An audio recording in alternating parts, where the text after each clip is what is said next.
I used to believe in numbers. Not just any numbers, but the kind that moved, that grew, that promised a life beyond the ordinary. For years, my life was defined by the safe, predictable rhythm of a steady job, a good income, and the slow, plodding climb of traditional investments. My stock market portfolio was diversified, sensible, hedged against every conceivable risk. My budget was meticulously planned, every dollar accounted for, every saving earmarked for our future.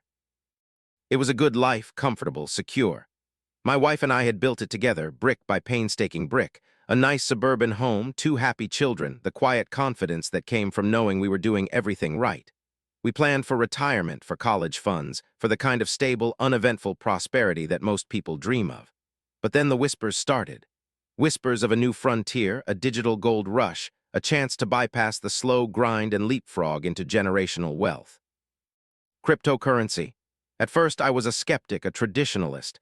I saw the volatility, the hype, the stories of overnight millionaires and equally swift bankruptcies. My ingrained risk management instincts screamed caution. I dismissed Bitcoin as a fad, something for tech enthusiasts and anonymous internet transactions. But the whispers grew louder. They became headlines, then mainstream news. Friends, colleagues, even casual acquaintances started talking about it. Stories of people like me, ordinary professionals who had put in a small investment and watched it multiply by 10, 100, 1,000 times. The idea of true financial freedom, of escaping the relentless churn of the work week, of creating a passive income stream that would allow my family to live a life of absolute choice, began to take root in my mind. It was an intoxicating fantasy, a shortcut to the dream I was diligently working towards, but in what felt like slow motion. I started with a small, cautious investment, a sum I could afford to lose. It was a test, a dip of the toe into the unknown waters, and it soared. The small amount of money I had put into an obscure altcoin quadrupled in a matter of weeks. The numbers on my screen glowed with an almost mystical power. My initial skepticism dissolved, replaced by a thrilling sense of validation. I wasn't just lucky, I was smart. I had seen the future, and I was on board. This wasn't gambling, this was foresight. I spent hours researching, devouring white papers, joining online forums, immersing myself in the language of blockchain, DeFi, and NFTs. The world of traditional finance suddenly seemed archaic, slow for the uninitiated. I was a pioneer, an early adopter destined for greatness. The idea of passive income no longer felt like a distant dream. It felt like an imminent reality, just a few smart moves away. My wife, sensing my growing obsession, voiced her concerns. She saw the light in my eyes, but it wasn't the light of shared joy. It was the intense, almost manic glow of a man consumed by a singular focus. She saw me spending less time with her, less time with the kids, more time staring at charts and news feeds. "Are you sure this is safe?" she asked, her voice soft but laced with worry. "We have a good life, we have our savings, we don't need to risk it all." Her caution felt like a drag on my ambition, a failure to grasp the magnitude of the opportunity. I dismissed her fears, wrapped in the blanket of my newfound confidence. "This is the future," I told her, my voice ringing with a conviction I truly felt. "This is how we buy our freedom. This is how we ensure our children never have to worry about money. This is a game changer, not just for me, but for us. It's an investment in everything." I was so consumed by the vision of a multi-million-dollar portfolio, of a life of unburdened luxury, that I couldn't see the dangerous path I was walking. I was so sure I was building a future, I didn't realize I was dismantling the present. The allure of easy money, of a shortcut to a life beyond the ordinary, had clouded my judgment, silenced my instincts, and set me on a course for a disaster I couldn't yet imagine. My financial compass, once so reliable, was now spinning wildly, pulled by the irresistible gravity of digital gold. The initial success, that intoxicating taste of easy money, became a relentless siren song. My small wins escalated into significant gains. I saw my portfolio grow by percentages that would take years to achieve in the traditional stock market. The rush was addictive, a constant validation of my supposed genius. My wife's cautious questions faded as she saw the numbers, the undeniable proof of our growing wealth. We started allowing ourselves small indulgences, a nicer vacation, a few luxury items, small promises of the grand future I was building. This apparent success, however, only fueled my arrogance and my insatiable hunger for more. I was no longer content with incremental gains. I started liquidating our long-term, stable assets. The diversified index funds that had been the bedrock of our retirement savings, the emergency cash in our savings account, even some of the blue-chip stocks I had held for over a decade. Each sale felt like shedding old, heavy skin, preparing for a lighter, faster ascent. I was trading certainty for exponential potential, guided by the fervent belief that I understood this new market better than the old guard. "We're going all in," I declared one evening, the words feeling powerful and decisive. "This isn't about small gains anymore. This is about securing our future, truly securing it beyond anything we ever imagined possible. This is the ultimate passive income, the one that sets us free." My wife listened, her face a carefully neutral mask. I saw a flicker of the old worry in her eyes, but she didn't argue. My confidence was absolute, a shield against her doubts. I convinced myself she was starting to believe, to see the vision. But in hindsight, it was likely just resignation, a silent surrender to my obsessive drive. I started to use leverage, a dangerous tool I once would have considered reckless, taking out loans against my existing crypto portfolio, amplifying my potential gains but also my potential losses. The bank, seeing the apparent success of my digital assets, was eager to lend. They didn't understand the underlying volatility, they just saw the glowing numbers on my balance sheet. It was a credit line that felt limitless, fueling my expansion into riskier altcoins, into new DeFi protocols, into speculative NFTs. My budget, once so strict, dissolved into a vague understanding that more money was coming. My life became a blur of market charts, news feeds, and online forums. My phone was an extension of my hand, constantly checking prices, reacting to tweets, analyzing sentiment. My family became secondary. Dinners were interrupted by frantic checks of my portfolio. Conversations were cut short by the sudden need to execute a trade. I was physically present, but mentally, I was always elsewhere, chasing the elusive, ever-moving target of digital wealth. My kids, once so eager for my attention, started to give me a wider berth. They learned not to disturb me when I was glued to my screens. My wife and I drifted apart, the space between us filled with the silent hum of my computer and the unspoken weight of my obsession. We were living separate lives under the same roof. The physical world, the one with laughter and sunsets and human connection, faded into a dull background as the glowing, virtual world consumed my every waking thought. The first major dip hit like a punch to the gut. The entire crypto market experienced a sudden, brutal correction. My portfolio, which had reached dizzying heights, plummeted. I watched horrified as millions, not just thousands, but millions of dollars evaporated from my screen in a matter of hours. Panic, cold and raw, gripped me. I couldn't sell. I couldn't take a loss like that. This was a temporary setback, I told myself, a shakeout before the next bull run. I had to hodl, to hold on for dear life, as the crypto mantra commanded. My wife saw the change immediately. The relaxed, confident man disappeared, replaced by a gaunt, anxious wreck.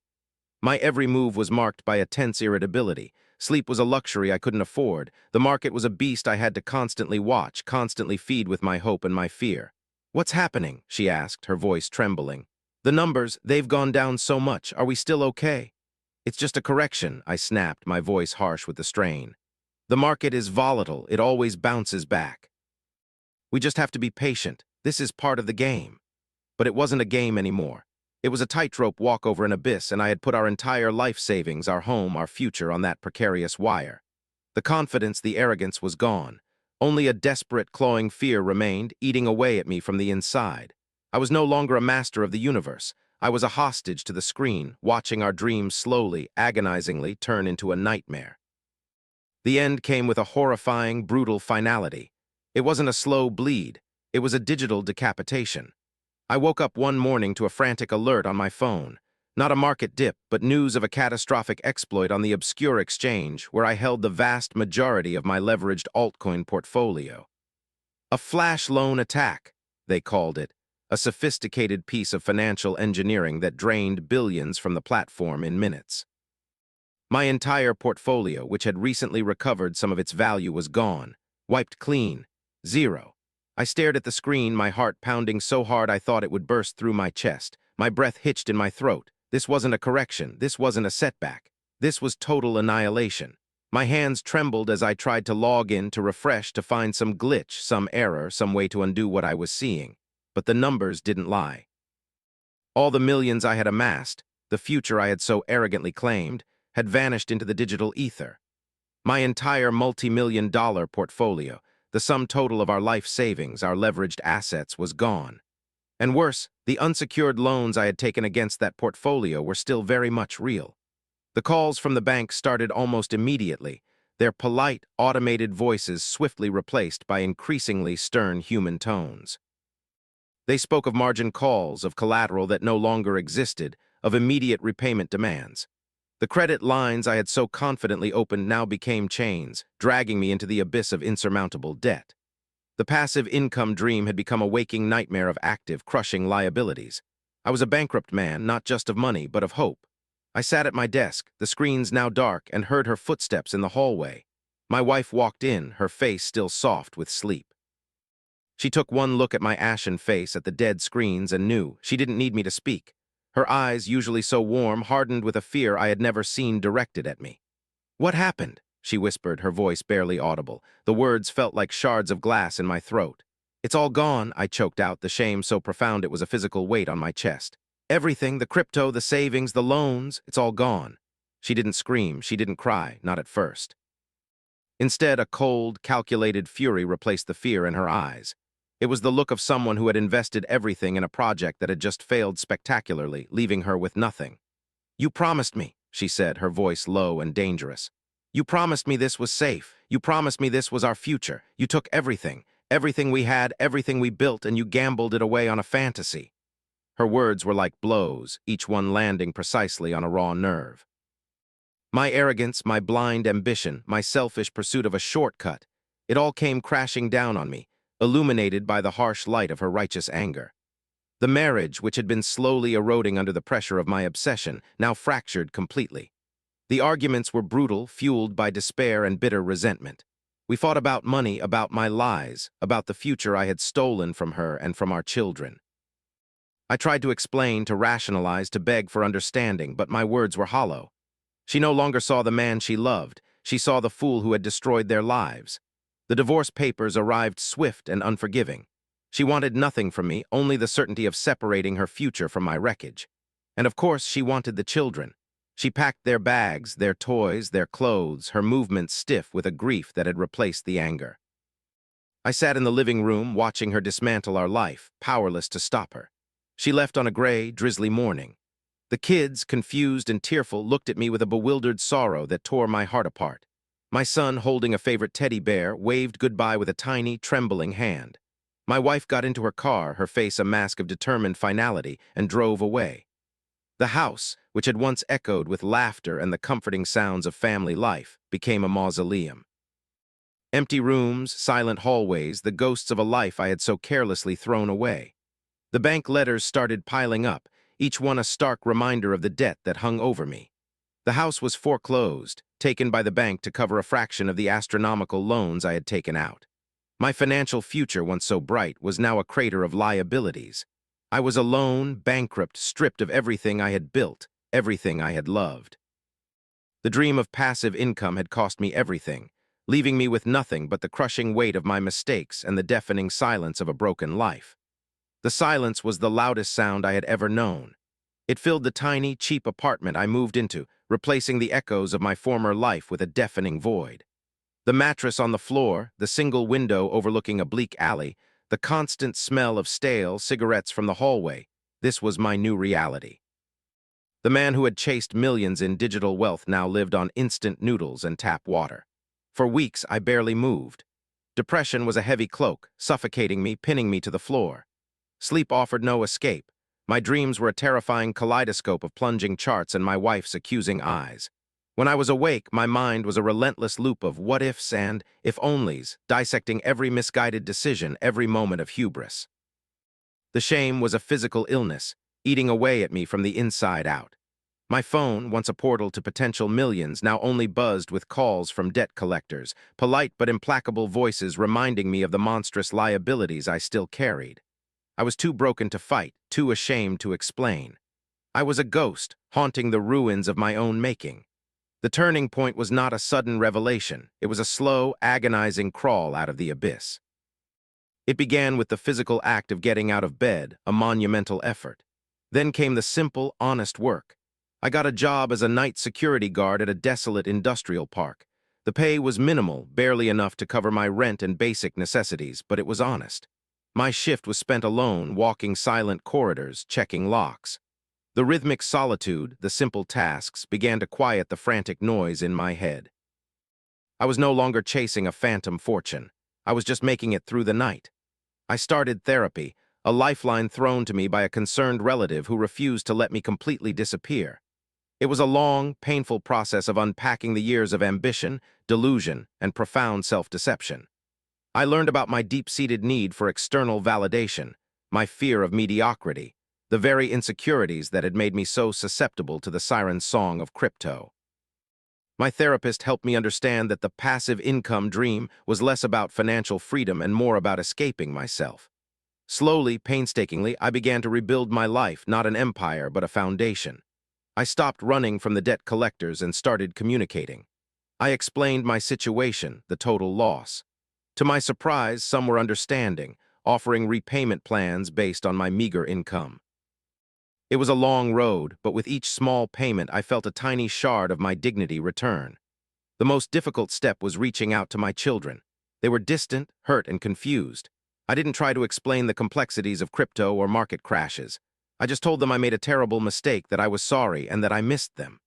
I started sending them handwritten letters, simple stories about my day, about the strange things I saw at night in the industrial park. Slowly, tentatively, they began to write back. Our first video call was awkward, filled with long silences. But I persevered. I listened more than I talked. I asked about their school, their friends, their dreams. I saw that they didn't care about my past wealth or my current poverty. They just wanted their dad back. My old life feels like a distant dream now, a hazy memory of a different person. I never regained my fortune. The house, the luxury, the financial security, it's all gone. My portfolio consists of nothing but a few crumpled bills in my wallet and the small, steady paycheck from my security job.